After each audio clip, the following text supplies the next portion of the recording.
శ్రీ గురుభ్యో నమః. ఎవరితోనైనా మాట్లాడుతున్నప్పుడు, ఇంట్లో ఉన్నప్పుడు అన్ని సమయాలలో కూడా యోగాభ్యాసం జరుగుతూ ఉంటుంది. నిజంగా అది యోగాభ్యాసం కనుక అయినట్లయితే దానికి కావలసినటువంటి పూర్వరంగమే మనం చేసేది. అయితే ఎందుకు ఇలాగ అంటున్నారంటే, అంతే కదా, ప్రతి క్షణం మన ప్రవర్తన బయటపడుతూనే ఉంటుంది కదా. ఏదో ఒకటి ప్రవర్తిస్తూనే ఉంటాం, మన ఇంట్లో వాళ్ళతోని బయట వాళ్ళతోని. మనలో మనం ఉన్నప్పుడు అవ్వని ఏ ప్రవర్తన అయితే ఉంటుందో అదే కదా మన యోగాభ్యాసము. సో మంచిగా మనం ప్రవర్తించడానికి ప్రయత్నం చేయడమే యోగాభ్యాసం. ఎవరైనా అంతే కదా, కొన్ని నెగిటివ్ పాయింట్స్ మనకు ఉంటాయి ఖచ్చితంగా. కామక్రోధాదులు, అరిషడ్వర్గాలు, ఇంకేవో రకరకాలు, ఇంకా ఏ నెగిటివ్ పాయింట్ అయినా వీటికి కనెక్టింగ్గానే వస్తాయి. సో ఏం చేస్తూ ఉంటాము, ఎందుకు ఇది 24 గంటలు మనతోనే ఉందని అంటున్నారు? మన ప్రవర్తన 24 గంటలు మనతోనే ఉంటుంది కదా. అందుకని ఏమంటున్నారు, నువ్వు 24 గంటలు ఈ అభ్యాసం చేయాలట. ఎలా ఉండాలి, ఎలా సంబంధం పెంచుకోవాలి, ఇతరులతో ఎలా ఉండాలి, ఇవన్నీ ఏం చేస్తున్నారు, నువ్వు చేసే ప్రాణాయామం వలన, ధ్యానం వలన, ఇంకే ఆధ్యాత్మిక విషయాల వలన అయినా సరే మనము ఇంకా ఆలోచన పెరుగుతూ ఉంటుంది కదా. ఇంకా మంచిగా ఉండాలి, లేకపోతే మనకున్న కామక్రోధాలను తగ్గించుకోవాలి అనే ఆలోచన వస్తూ ఉంటుంది కదా. సో ఏమంటున్నారు, నీలో ప్రవర్తన చేంజ్ అవుతుంది అంటున్నారు. అలా మారడానికి ఆ ముందు సహకరించేవే ఈ ధ్యానం. అవన్నీ ఇంకొకటి ఆధ్యాత్మిక రంగంలో ఏం చేస్తున్నా సరే అవన్నీ ఏంటి, మనల్ని తయారు చేస్తున్నాయి అన్నమాట. ఒక మంచి ప్రవర్తన పొందేలాగా ఇవి వెనకాతల మనకి సహకరిస్తున్నాయంట. అయితే నిజంగా మనం యోగాభ్యాసం చేస్తే ఫస్ట్ తగ్గేది ఏంటంటే కోపము.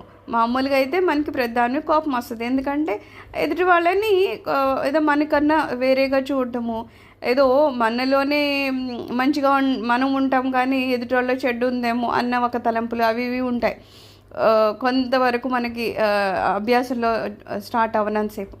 ఇది వచ్చాక కాస్త మనము ఆలోచించడం మొదలు పెడతాం.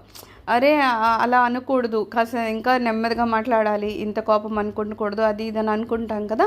సో ఎప్పుడైతే మనకి ఈ ఆలోచన వస్తుందో, నేను కోపపడకూడదు, ఎదుటి వాళ్ళతో చిరుబురులాడడము, ప్రతిదానికి వాళ్ళ మీద విసుక్కోవడము, అది ఇంతకు ముందు కన్నా మనలో ఒకవేళ తగ్గింది అంటే మనము యోగాభ్యాసం అనే మార్గంలో ఆల్రెడీ ఉన్నామన్నమాట. లేదు ఇంతకు ముందులాగానే ఉన్నాము, లేకపోతే అంతకన్నా ఎక్కువే కోపడుతున్నామంటే మనం ఇంకా యోగాభ్యాసంలోకి రాలేదు.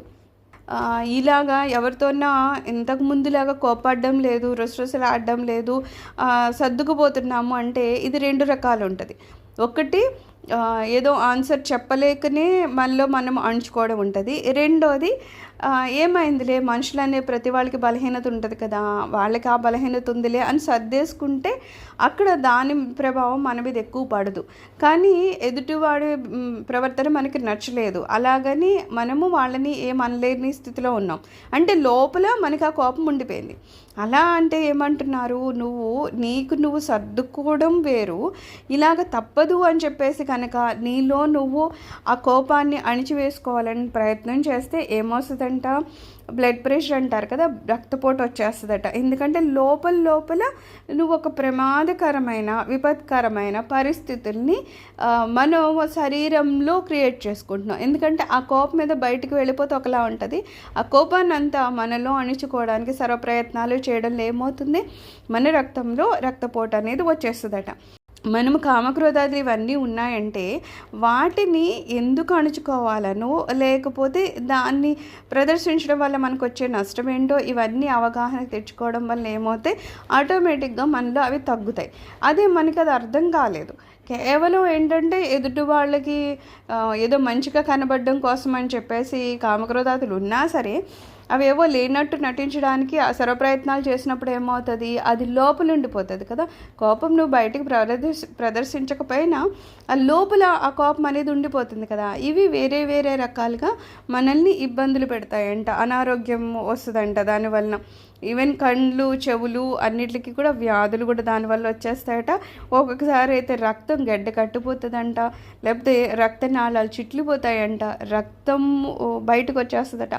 ఇలా ఇన్ని జరుగుతాయంట. ఏంటి, మనం కనుక ఆ కోపాన్ని కామాన్ని ఎలాగా ఎందుకు సర్దుకోవాలో అర్థం చేసుకోకుండా అది దాన్ని లోపల బలవంతంగా అణుచుకోవడానికి ప్రయత్నం చేస్తే కనుక.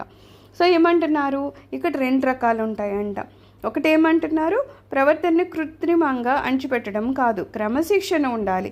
క్రమశిక్షణకి అణిచిపెట్టుకోవడానికి కొంచెం తేడా ఉంటుంది. నాడు బలవంతంగా కంట్రోల్ చేసుకుంటే అదేదో పశువులు లాగా, అంటే ఇప్పుడు పశువు ఉన్నదనుకో దాన్ని వదిలేస్తే అది వెళ్ళిపోతుంది. ఒక తాడు కట్టామనుకో ఇంకా అది తాడు వదిలించుకోలేక ఏం చేస్తుంది, ఒక గీర్లోనే ఉంటుంది.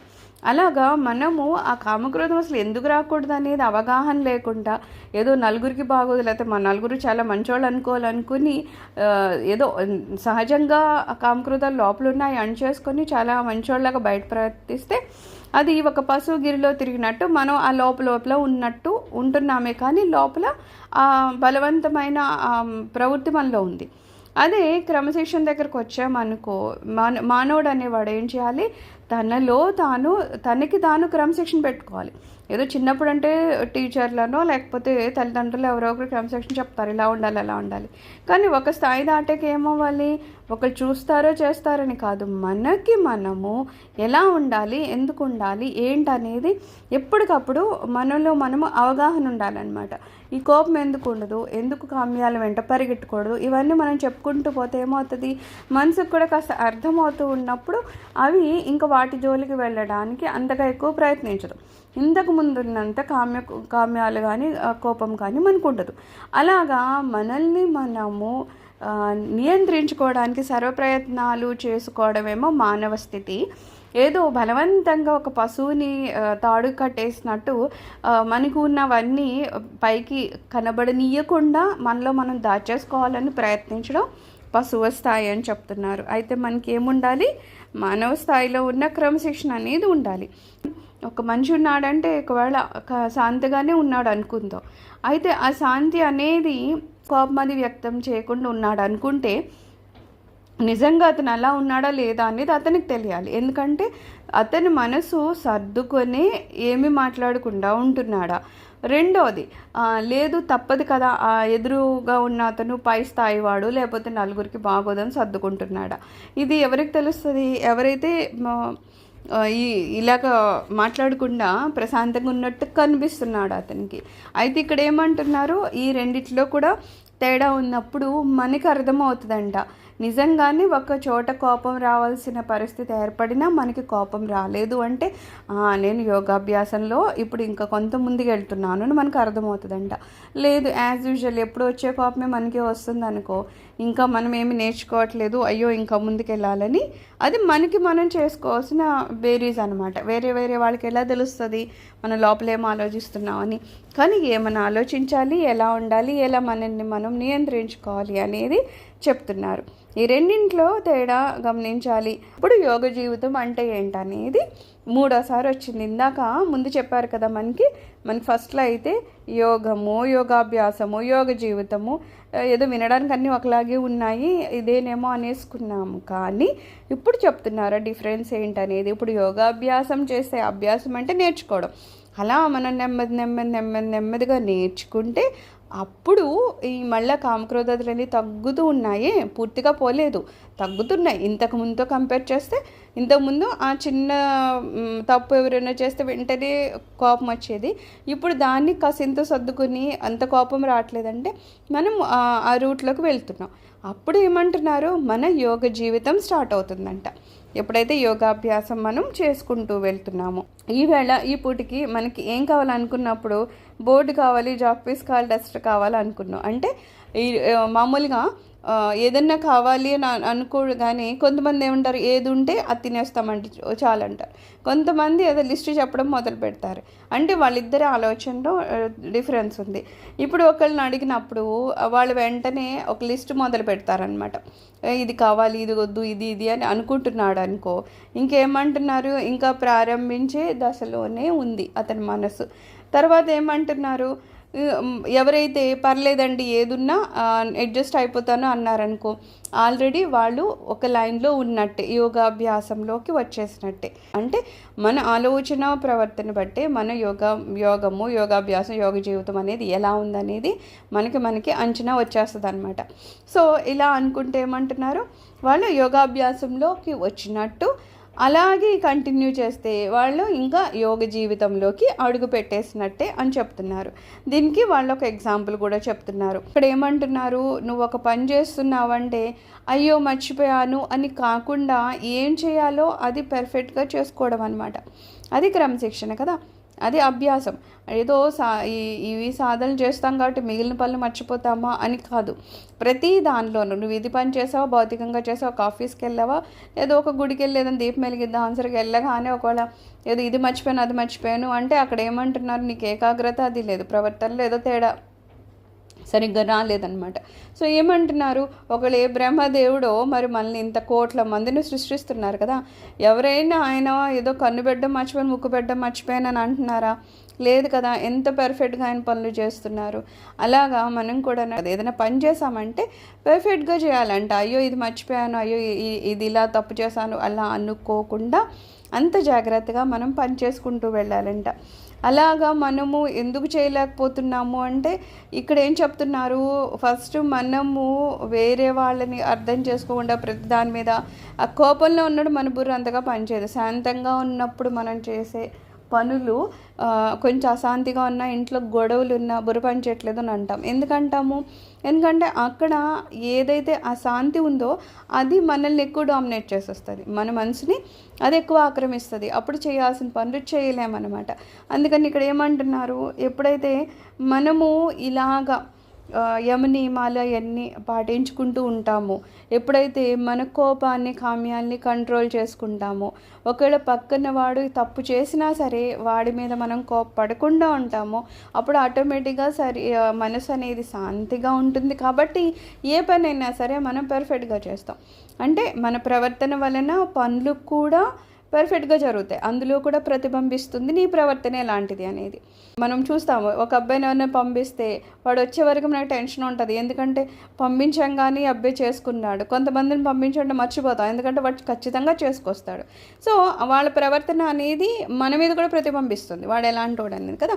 అలాగా ఏంటంటే మనము పర్ఫెక్ట్గా ఉండాలంటే మనం యమ నియమాలు పాటించాలి.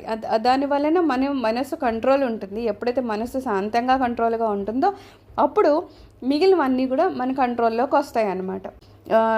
ఇలాగా యమ నియమాల వలన శాంతిగా ఉంటే మనం అన్ని పనులు పర్ఫెక్ట్గా చేస్తాము. దానికి ఆపోజిట్గా మనకి ఏ యమ నియమాలు లేవు, ఇష్టం వచ్చినట్టు ఉంటాం. కామ్యాలు క్రోధం అవన్నీ మన కంట్రోల్లో లేవు. అప్పుడు ఏం చేస్తాం, అశాంతి అయిపోతుంది. అశాంతి వల్ల వచ్చే మహా కష్టం ఏంటంటే రోగాలు రావడం. ఇవన్నీ ఇందా చెప్పినట్టు మన రక్తనాళాల మీద, మెదడు మీద, ఇంకా చెవులు కళ్ళు అన్నిటి మీద దాని ప్రభావం చూపిస్తుంది. అందుకని ఏమంటున్నారు, లోకల్లో ఏ చిన్న వస్తువు అయినా సరే డబ్బులు పెట్టుకోనాలి, కానీ రోగాలు మాత్రం మనం కొనక్కర్లేదు. ఇవన్నీ ఎన్ని కావాలో అన్నీ మనకు వచ్చేస్తూ ఉంటాయంట. అందుకని ఏమంటున్నారు, వాటి నుంచి కూడా మనం రక్షించుకోవాలంటే మనం యమ నియమాలతో ఉండాలి. అలా ఎలాగూ అంటే మనకి ఇప్పుడంటే కాస్త స్టోరేజ్ ఉన్నాయి, కానీ ఒకప్పుడు ఏం చేసేవారంటే వర్షాకాలము 4 నెలలు నువ్వు తినాలంటే మిగిలిన 8 నెలలు సరిగ్గా వాటిని స్టోర్ చేసుకోవడం నేర్చుకో అనేవాళ్ళు అనమాట.